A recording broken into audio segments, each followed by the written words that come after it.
Bern, last week we talked a lot about the role of the media. They want to be timely. They've got lots of data out there, but both sides are trying to wage an information war against each other.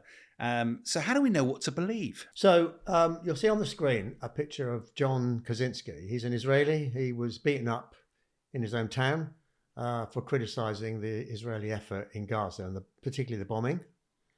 And he's, in the picture you can see him just recovering. The second image that we see now is a large block of flats in Gaza. It was hit by an Israeli missile, and you can see the brave emergency workers working both on the ground and also in the building, trying to rescue people, put fires out, and there's even tenants there already unable to get out and escape from the building. The problem with both these pictures is they were both created by me using artificial intelligence.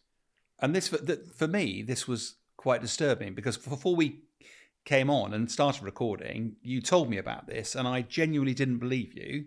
And I apologise unreservedly for that. But certainly the picture of the block of flats looks very believable.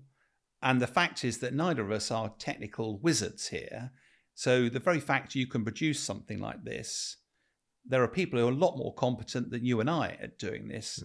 That is a real worry. How on earth do we know what to believe then? Well, it took me about 60 seconds of specification to the artificial intelligence tool for it then to go off and draw me these two images.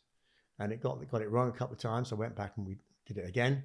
As you say, I'm no expert in terms of implementation. You put this in the hands of an expert and you get things which are both, fake and disturbing, but also will polarize opinion one way or the other.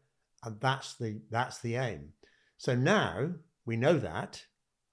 And in a way, I wish we didn't know it, but now we know it. When you look at an image, your first question is going to be, is it real? Is it rehearsed? Is it fake? Has it been created by artificial intelligence? Therefore, can I believe it? Actually, is there anything I can believe? I guess part of it, when I look closely at this, and you and I, Banter, there's quite a lot of emergency services in there. So you sort of go, that's a bit odd and also they're all wearing orange, which when you look actually out in Gaza, most people are just people not wearing orange. I guess part of the answer lies in the fact, because everybody has a mobile phone these days, so you'd cross-reference, isn't it? So you'd go, have you seen another picture of this same scene from a different angle, from a different camera, with a different lighting, which has moved on a bit? Maybe that's it. It is about corroboration. It's about checking other sources and not only relying on an individual source. I mean, the psychologist in me says this: the moment you see this, you erupt with an emotion one way or the other, and that's the end of it for you. You're now going to argue the point. You're not going to very calmly go off and do what you as a military analyst will do and say, I need to see this 3 or 4 times. I'm going to look at it with my, microscope or something and find out whether I believe it. That's gone. You've exploded in here and now you want to get somebody. And that's the purpose of this sort of image. And what's really worrying, it wasn't, so the Al Ali hospital, when that, the explosion went off there and immediately Hamas blamed Israel for it. Exactly as you say, everybody just believed that was true. And after, when it was proven it almost certainly wasn't true, nobody wanted to believe that because they've already made their own mind up. It's too late, that's right. Yeah. So it's an incredibly powerful tool. And this is evidence. It's a weapon. Yeah, of how simple it is to do. Yeah.